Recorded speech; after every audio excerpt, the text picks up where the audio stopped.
আরেকবার স্বাগত জানাচ্ছি। আমরা কথা বলছিলাম নতুন বাংলাদেশকে নিয়ে এবং কাঙ্ক্ষিত নির্বাচন আজকে মাননীয় প্রধান উপদেষ্টা বলেছেন রোজার আগে, রোজা তো 17 তারিখ, তাই না? তাহলে আই বিলিভ 12 তারিখ হতে পারে। এবং যেটি খুব সুন্দর একটি প্রশ্ন আপনি আনছেন যে প্যাট্রোনাইজ করা দু একটি দলকে, দিস ইজ ভেরি ইম্পর্টেন্ট রাজনীতির জন্য, যে যেটা 2009 নির্বাচনের কথাও বলছেন। এবং যদি আমি একটা প্রশ্ন করে আমি মালিক ভাইয়ের কাছে যাব, যদি এইভাবে দুটি দলকে একটি দলকে সরকার বা আর্মি প্যাট্রোনাইজ করে, এটি আগামী নির্বাচনে নেগেটিভ প্রভাব বিস্তার করবে কিনা?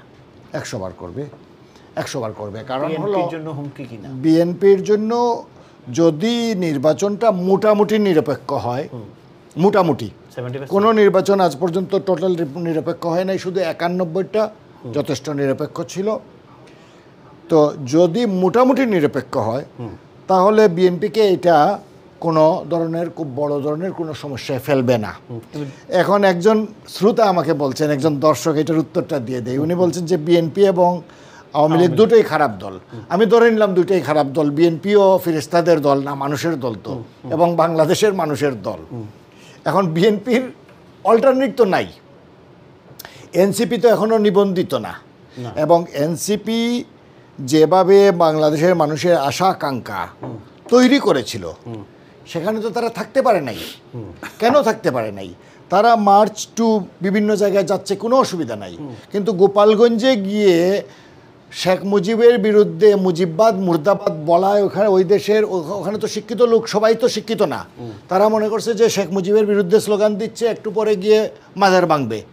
তো এই যে গুয়ারতুমিগুলো, এটা একটা গুয়ারতুমি ছিল, এইটা করে তারা 10 পা পিছিয়ে গেল। তারা যতটুকু আগাই ছিল এই ধরনের কাজ করে তারা পিছিয়ে গেল। প্লাস তারা যদি বিএনপিকে এবং যারা প্রগতিশীল রাজনীতি করে তাদেরকে কাউন্টার না করে সাথে রাজনীতি করত, সহযোগিতার রাজনীতি করত, তাইলে হয়তো আরও ভালো হতো। কারণ আমাদের একটা উদাহরণ দেই, 1972 সালে যদি বঙ্গবন্ধু জাসদকে রাজনীতি করতে দিতেন তাহলে উনির এই পরিণতিটা হতো না। উনি আমাদেরকে রাজনীতিটাই করতে দেয় নাই 72 সালে। হ্যাঁ, উনি আমাদের দলকে মানে দাঁড়াতেই দেয় নাই, রাস্তায় দাঁড়াতে দেয়। বাট এই যে কলার প্রশ্ন করছেন আপনাকে, তাহলে মানে কেন কি হবে না, উনি হয়তো মনে করতেছে যে অতীতে উনির কাছে হয়তো রেকর্ড আছে যে আওয়ামী লীগ তো লুটতরাজ করছে 16 বছর, এর আগে হয়তো বিএনপি করছে বলে একটা প্রপাগান্ডা আছে। এটা সত্য মিথ্যা এটা মালিক ভাই ভালো বলতে পারবে। বাট কত হচ্ছে অল্টারনেট তো নাই, আমার তো আর অল্টারনেট নাই। Thank you. আমি কলার কাছে যাচ্ছি। কলার, আসসালামু আলাইকুম। কলার, আসসালামু আলাইকুম। ওয়ালাইকুম আসসালাম। জি, আপনার প্রশ্ন বা মন্তব্য? হ্যাঁ, আমি যে সনদের ব্যাপারে একটু বলতে চাই। জি বলেন।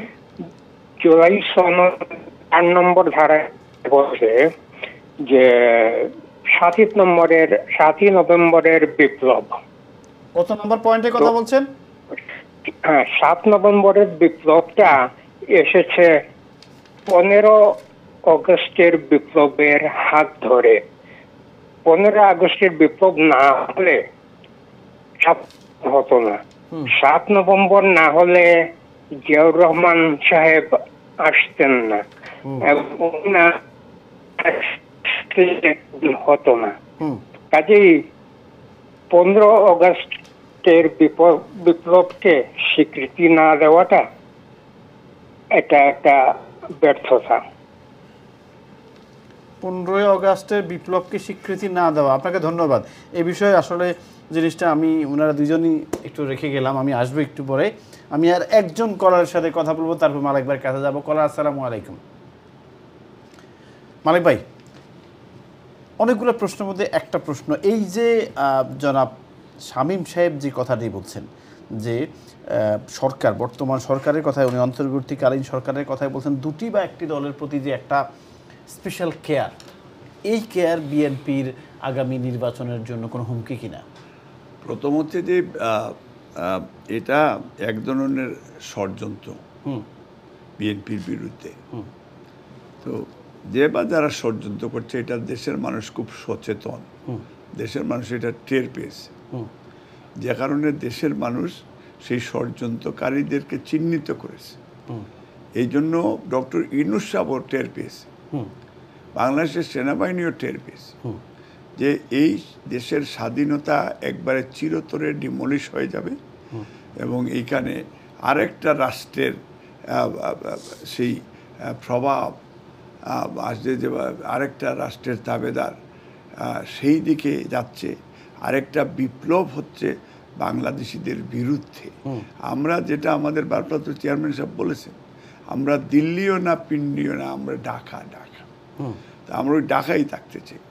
সেই ষড়যন্ত্রকারীরা তারা টের পেয়েছে দেশে বিদেশে, এবং সেই কারণেই দেশের জনগণ এখন এটা রুখে দাঁড়িয়েছে, এবং ডক্টর ইউনূস তার ক্যাবিনেটও তারা এই ষড়যন্ত্র টের পেয়ে তারা নির্বাচন ঘোষণা দিয়েছে। এই জন্য এইটার অলরেডি এদিকে নির্বাচনে, এই যে ফেব্রুয়ারিতে যে নির্বাচন হবে, সেই নির্বাচনে বিএনপির জন্য কোনো নেতিবাচক কোনো প্রভাব বিস্তার করবে কিনা? প্রথম হচ্ছে যে বিএনপি জনগণের দল, বিএনপি গণতান্ত্রিক দল, নির্বাচনী দল, নির্বাচনমুখী দল। বিএনপির যে কন্ট্রিবিউশন, এই দেশের প্রথম প্রেসিডেন্ট শহীদ রাষ্ট্রপতি জিয়া রহমান, এই দেশের স্বাধীনতার ঘোষক শহীদ রাষ্ট্রপতি জিয়া রহমান, এই দেশের সেক্টর কমান্ডার শহীদ রাষ্ট্রপতি জিয়া রহমান, এই দেশের মুক্তিযোদ্ধা শহীদ রাষ্ট্রপতি জিয়া রহমান, এই দেশের মাল্টি পার্টি ডেমোক্রেসি এনে দিয়েছেন শহীদ রাষ্ট্রপতি জিয়া রহমান। এই দেশের যেটা যে এই দেশের যেটা 7 নভেম্বরের যে চেতনা, সিপাহী জনতা, সেই দিন ঢাকার রাজপথে ব্রিগেডিয়ার খালেদ মোশাররফের মা আর রাশেদ মোশাররফ তার ভাই, তারা ভারতের পতাকা হাতে নিয়ে ব্রিগেডিয়ার খালেদ মোশাররফকে সাপোর্ট দিয়ে, সেই দিনই ইন্ডিয়ার টেরিটরি হয়ে গেছিল বাংলাদেশ। সেই দিন সিপাহী জনতা মার্চ করে মুক্তিযুদ্ধে সর্বাধিনায়ক জেনারেল উসমানীয় সেই দিন সেই সিপাহী জনতার পক্ষে ছিলেন। কিন্তু আজকে এবং সেই দিনকার আরেক চেতনা, এই জাসদের একটা স্লেউট দেই মেজর জলিল, সেই দিন সেই কুলাঙ্গারদের ইন্ডিয়ানদের বিরুদ্ধে উনি 3 দিন বেনাপোল বর্ডারে উনি অস্ত্র দিয়ে গুলি করে এদেরকে এই আমাদের দেশকে লুট থেকে বাঁচিয়েছিলেন। সেই বিনিময়ে উনিকে জেলে নিয়ে যাওয়া হয়েছে। জেলে নিয়েছে বঙ্গবন্ধু সরকার। তো সেই ইন্ডিয়ার দালালেরা এত বছর পরে তাদের এজেন্ট তৈরি করেছিল হাসিনাকে, কিন্তু বাংলাদেশের জনগণ এবং দেশপ্রেমিক সেনাবাহিনী তারা টের পেয়ে, এবং আমাদের সত্যিকার অর্থে গত 15 বছর দেশনেত্রী বেগম খালেদা জিয়া এবং তারেক রহমানের নেতৃত্বে যে আন্দোলন হয়েছে, যারা যুগপৎ আন্দোলন করেছে, যারা জুটে আন্দোলন করেছে, এইটাকে ফাইনালি আমাদের কৃতি সন্তানরা, যারা কোমলমতি ছাত্রছাত্রীরা, তারা এই দেশের জন্য তারা জীবন দিয়ে গেছে। এই জন্য আমাদের এই দেশের নির্বাচনের পরে আপনি দেখবেন নতুন সরকার যেই হবে, ইতে ন্যাশনালিস্ট সরকার হবে, তার মা বিক্রি করবে না। ন্যাশনালিস্ট সরকার হবে, দেশ বিক্রি করবে না। আমরা যদিও কষ্ট করলে আমরা সবাই মিলেই কিন্তু এই দেশ চালাবো, এবং প্রবাসীরা আমরা মেক শিওর করবো যে যারা গণতান্ত্রিক সরকার হবে, আইনের শাসন প্রতিষ্ঠিত করবে, যেটা যে ওই যে আপনার যে কারণে যেটা ওই যে সাম্য, মানবিক মর্যাদা, সামাজিক ন্যায় বিচার আমরা স্টাবলিশড করব। তারেক রহমানের অলরেডি 31 দফার মধ্যে টোটাল বক্তব্যটা দিয়েছে, এইটার থেকে সরার কোনো সুযোগ নেই। এবং আজকে দেখবেন যে আওয়ামী লীগের কিছু কিছু বেয়াদবি করে তার মানে তার বাপের বিরুদ্ধে অশ্লীল কথাবার্তা বলে। যেমন ওই যে এই সিলেটের আওয়ামী লীগের আরেক নেতা কুলাউড়ায় নাদের, সে নাকি কুলিদের বাসায় যে সেইখানে মদ পান করে, এবং সেইখান থেকে কনস্পিরেসি যত টাকা আছে সিলেটের, এই যে তোমার এই যে বিনাবুটের মেয়র, এরা সব পকেট সুরদেরকে তারা সুসংগঠিত করে মানুষের পকেট থেকে টাকা নিয়ে, এটা ওই নাদেরেরা এটাও দেশের বাইরে তারা পাচার করে। এখন তারা দেশের বিভিন্ন দেশে প্রবাসীরা তাদেরকে খুঁজতেছে যে ওদেরকে ধরিয়ে দিন, এবং সেই ধরিয়ে দেওয়ার আমরা ফুল প্রিপারেশন নিচ্ছি যে এই সরকারকে আমরা সহযোগিতা করতে চাই। একটা সেকেন্ড মালিক ভাই এবং শামীম ভাই, আমি একটা দিন হঠাৎ করে মাথায় আসলো, এই যে দেখুন, যেই হোক মালিক ভাই, ধরে নিলাম মালিক ভাই দেশ থেকে 20 মিলিয়ন পাউন্ড নিয়ে আসছে, এক্সাম্পল ভাই, আপনি আনেন নাই কিন্তু আবার, ঠিক আছে নি? এখন এটা আমার দেশের রিক্সাওয়ালার টাকা, আমার টাকা, আপনার টাকা, আমাদের খেটে খাওয়া মানুষের টাকা। এই লোকটা এখন এখানে বইয়া চা দোকানে চা খাচ্ছে, বা আপনার বেআই, বা আপনি বিয়েতে দাওয়াত দিচ্ছেন, কেন? কেন আমার প্রশ্নটা কেন? এদেরকে কি আমরা প্রবাসীরা পারি না অফিসিয়ালি, আনঅফিসিয়ালি, সোশ্যালি প্রত্যেকটা সেক্টরে বয়কট করবো যে তুই আমার দেশের ক্ষতি করছস, তুই এখানে না 360টা বাড়ি কিনছস? আমি সত্যি কথা বলি, আমার আশপাশেই অনেকেই আছে আশপাশে, সকালে ঘুম থেকে উঠলেই দেখি। তো এদেরকে সালাম দিতেও খারাপ লাগে কেন? নট তারা ও others political party, that's not a matter. The matter is তারা বাংলাদেশের খেটে খাওয়া মানুষের টাকা লন্ডনে চোর ডাকাত। ইয়েস, তো ডাকাতদেরকে ডাকাতকে আপনি আপনার ছেলের বিয়ে দাওয়া দিবেন? উচিত না। দিবেন কিনা আগত? আপনি কি আপনার নাতির বার্থডে দাওয়া দিবেন না? তো দিচ্ছে কেন মানুষ? 1 নম্বর কথা সেটা হচ্ছে যে কানাডাতে আমাদের এক বন্ধু ভাই, তিনি এটা আন্দোলন তৈরি করেছেন। যারা বাংলাদেশ থেকে টাকা লুটপাট করছে বেগম পাড়ার সম্বন্ধে উনি বিভিন্ন প্রমাণ্য জিনিস বের করতেছেন, এবং ওখানে ওরা কুণ্ঠাসা হয়ে আছে, অনেকেই ঘর থেকে বের হয় না, বেগমরা অনেকেই আছে। এই লন্ডনে আমরা এটা করতে পারি নাই। থ্যাংক ইউ, এটা করা উচিত। কিন্তু এখন যদি মালেক সাহেব ইনিশিয়েটিভ নেয়, তাহলে বলবে যে মালেক সাহেব তার ব্যক্তিগত যারা শত্রু এদেরকে বলতেছে। আমি শেষ করে নেই। এইটার দায়িত্ব নিতে পারে শুধু মিডিয়া, আপনার মতো লোক। আমি বলি আপনাকে, আপনি যদি 2-4টা প্রমাণ নিয়ে এখানে একটা অনুষ্ঠানের মাধ্যমে বলতে পারেন যে আমি অমুকের সম্বন্ধে এই প্রমাণটা পাইছি, আমি অমুকের সম্বন্ধে পাইছি, তাহলে কিন্তু আপনাকে কেউ বলতে পারবে না যে আপনি শত্রুতা নিচ্ছে, কারণ আপনি সাংবাদিক, আপনার দায়িত্ব হচ্ছে এগুলো অনুসন্ধান করে বের করা। এবং আমি অনুরোধ করব যে আমরা যদি সম্ভব হয়, আপনার মতো যারা এখানে আরও যেসব চ্যানেল আছে তারা সবাই যদি এই ব্যাপারে যদি মনোযোগী হয় যে সত্যিকার অর্থে, আমরা কাউকে নিরপরাধ কোনো মানুষকে অপরাধী করব না, কিন্তু সত্যিকার অর্থে যারা এইসব করেছে কিছু তো প্রমাণ পাওয়া যাবে, তো এদের ব্যাপারে যদি 2-4টা মানে এভিডেন্স আপনি জোগাড় করতে পারেন, দেবো না কেন? মালিক ভাই দিবেন? আমরা ওই যে এখানে কিন্তু যে শামীম ভাই যে কথাটা বলছেন, মানে আমার ওই যে ঢাকাতে তারা আল জাজিরা স্টাইলের একটা টেলিভিশন চ্যানেল আসতেছে, আচ্ছা, এবং এটা শুধু এভিডেন্স, ওই যে যেটা বললেন আমাদের দেশের যে টাকা পয়সা এবং যারা খুন গুম দর্শন করে দেশের বাইরে, এদের বিষয়ে যেভাবে আল জাজিরা মাফিয়া তাদের এভিডেন্স দিয়ে তারা করেছে, এই জিনিসটা তারা করবে। এবং আমি বলেছি যে এটা করলে আমি তাদেরকে সহযোগিতা করব, এবং এটা ভেরি সুন, আমার মনে হয় এই আগামী 2-3 মাসের ভিতরে এটা আমাদের প্রবাসেও করা উচিত, লন্ডনে করা। আমার ইম্পর্টেন্ট লন্ডনে এখন কিন্তু আমি দেখেন, আমি কাউকে ছোট করতে যাচ্ছি না দর্শক, আমি আবারও বলে দিই, সবাই আমার শ্রদ্ধেয় মানুষ, কিন্তু ওই ব্যক্তি সম্মানিত না, ওই ব্যক্তিকে সালামও দিতে চাই না, বিয়েতেও দাওয়াত দিতে চাই না, এবং দেখা মাত্রই মানে ওই যে কথা আছে না যে রোগী, কুষ্ঠরোগী নিয়ে আগে ছোটকালে তাদেরকে দেখলে একটু পাশ কেটে চলে যেত, এদেরকে দেখে পাশ কেটে যেতে হবে, বিকজ তারা আমাদের টাকা চুরি করে বিলেতে আনছে, কানাডাতে নিছে, আপনার থাইল্যান্ড, অনেক দেশে নিছে, ইউরোপে নিছে, এখন মিডল ইস্টে, ইভেন দুবাইতে ম্যাক্সিমাম ওই যে বাতের কারিগরগুলি, যেটা বাতের হোটেলের হারুনেরা, এদের পয়সা কিন্তু দুবাইতে। না, আমি সত্যি কথা বলি যে আমি এখানে লন্ডন থেকে একটু বাইরে একজনে দেখলেও আমি মানে সত্যি আমি ফেসবুক থেকে আনফ্রেন্ড করে দিছি। কেন বলে দিই, এই লোকটা যেভাবে চলাফেরা করে, কিন্তু শুনলাম নাকি এটা দরবেশ বাবা, সব টাকা ওনার কাছে আছে, তো দরবেশ মেলা লোক আছে, হ্যাঁ, দরবেশ বাবার সব টাকা এখানে। তো আমি সেও কিন্তু আমার বাড়ি পোড়ানোর ওয়ান অফ দি কারিগর কিন্তু এই লোক, সেও কিন্তু আমার কেসের আসামি, তারে খুঁজতেছি। তো এভরিবডি নোজ। আমার প্রশ্নটা মালিক ভাই এবং শামীম ভাই, আপনারা দুজনই সিনিয়র মানুষ, আমি যারা টিভির সামনে বসে আছেন, দেখুন যখন 5th of August-এর আগে আমি আপনাদেরকে করজোরে রিকোয়েস্ট করছি স্টপ রেমিটেন্স, টাকা পাঠানো বন্ধ করে দেন। কারণটা হচ্ছে যে এই টাকা দিয়ে বুলেট কিনে ছাত্রদেরকে মারতেছে, হ্যাঁ করছে, তাই আপনারা শুনছেন, করছেন।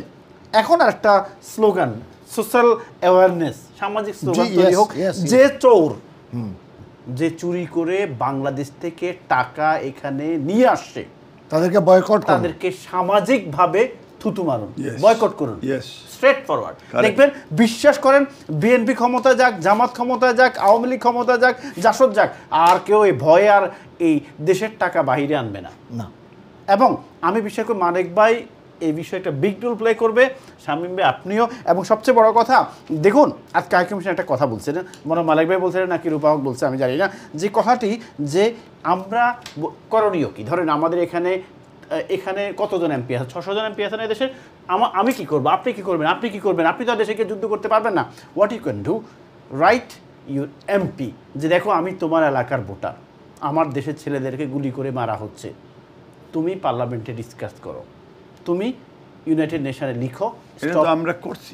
Exactly, stop clean. সেই মুহূর্তে আপনাদের এখন দায়িত্ব হচ্ছে যে ভাই অনেক কষ্ট করে টাকা ইনকাম করে সেই টাকাটা দেশে পাঠাচ্ছেন, অনেক কষ্ট করে, মালিক ভাই বলছেন কিচেন ফটার, উনি বলছেন সেই অনেক কষ্ট করে 5 টাকা আওয়ার, 3 টাকা আওয়ার, কেউ ডেলিভারি করেন করে টাকা দেশে পাঠান, আর সেই টাকাটা আবার তারা আইনা আলিশানে এখানে 3-4 মিলিয়ন দিয়ে বাড়ি কিনে। তাই আপনাদের দায়িত্ব হচ্ছে এখন এদেরকে বয়কট করা।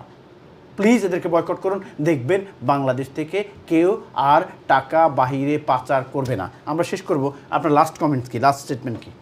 না, আমি মনে করি ফারুক ভাই এটা অত্যন্ত সুন্দর একটা বক্তব্য আপনি দিয়েছেন, একটা প্রস্তাব নিয়ে এসেছেন যে এদেরকে সামাজিকভাবে বয়কট করা উচিত। প্লাস মালিক ভাই যেটা বলছে যে সিলেটে সত্যিকার অর্থে, আমি নিজে জানি, উনি নাম বলছে আমি আর বলবো না, তো অনেক প্রবাসীর সম্পত্তি দখল করে রাখছে একটা মাফিয়া চক্র। বিশেষ সিলেট যেহেতু প্রবাসীদের এলাকা, আপনার এলাকায়ও আছে, সব এলাকায় আছে, যেহেতু আমরা যেহেতু সিলেটে বেশি প্রবাসী এবং এই লন্ডনে, তো এদের বিরুদ্ধে যদি একটা প্রমাণ জোগাড় করা যায়, কিছু কিছু এভিডেন্স জোগাড় করা যায়, যেমন একটা থানায় ডায়েরি হয়েছে, নাম কে করছে, করিম, রহিম, সত্তার, যেই হোক, এই নামটা আনা, এগুলো এভিডেন্স করে এখানে অনুষ্ঠানের মাধ্যমে বলা। আমি আপনাকে ক্লিয়ার করে দিলাম মালিক ভাই, শামীম ভাই, আমি জনগণের সামনে যদি আপনারা সঠিক এভিডেন্স, হ্যাঁ, না, সঠিক এভিডেন্স তো একদম থানার থেকে লিখিতভাবে আনতে হবে, এবং আমাদের ভিউয়ার্স কেউ যদি সঠিক এভিডেন্স দিতে পারেন, নিউজ হবে, সঠিক হতে হবে, টক শো হবে, প্রয়োজনে অনুসন্ধানের রিপোর্ট হবে, মাস্ট। জি বলেন। জি, তো আমি মনে করি যে এই ধরনের কিছু করলে আপনি তো এমনি প্রচার করবেন না, আপনি এটা নিজের, আপনার সোর্স থাকতে হবে, বাংলাদেশে আপনার সোর্স যাবে, এলাকায় যাবে, গিয়ে এগুলো প্রমাণ কিনা সত্য কিনা জেনে আসবে, then you will do it. এবং এটা যদি আপনি করেন ফারুক ভাই, আপনি এখানে হিরো হয়ে যাবেন। হিরো বলতে আমি এটা বুঝাচ্ছি যে এখানে এত মানুষ কষ্ট পাচ্ছে। আমি মালিক ভাই তো ইদানিং গেছে, আমি 2017 সালের কথা বলতেছি, 1 মাস দেশে ছিলাম, প্রায় প্রতিদিন 2-4টা মানুষের করুণ কাহিনী শুনতে হয়েছে যে সারা জীবন দেশ থেকে টাকা করছে, কে দখল করছে জানেন? হয় তার বাগনা, অথবা তারই দূর সম্পর্কের কোনো আত্মীয় বা কেয়ারটেকার, অথবা এলাকার মস্তান, এই যে কমিশনার ওইগুলোও করে, ওইগুলোরই বেশি করে। আমার জানা মতো এমন অনেক হয়েছে যে সরকার থেকে আপনার ওই যে উপশহরে জায়গা পাইছে, ওই জায়গাটা পরে ফলস চিঠি দিয়া, মানে বানায় নাই, তো দেখাইছে যে ওরা 1 নম্বর ওয়ার্নিং দিল, 2 নম্বর ওয়ার্নিং দিল, 3 নম্বর ওয়ার্নিং দিল, ওইটার কিন্তু কপিটা পাঠায় না আপনার কাছে, ওয়ার্নিং লিখে রাখে, তারপরে ওইটা আবার সরকার নিয়ে ওই লোকরে দিয়ে দেয়। এই ধরনের মানে শয়তানি আমরা দেখছি গত কয়েক বছর। এইগুলোর থেকে যদি আমরা কোনো প্রমাণ জোগাড় করতে পারি, তাহলে এরাও সতর্ক হয়ে যাবে, এই যে শয়তান গোষ্ঠী, এরাও সতর্ক হয়ে যাবে যে এগুলো বিদেশেও প্রচার হচ্ছে, এবং বিদেশে যদি এগুলো প্রচার হয় তাইলে দেশে এদের জন্য সমাজে চলাফেরা কঠিন হয়ে যাবে। থ্যাংক ইউ ভাই।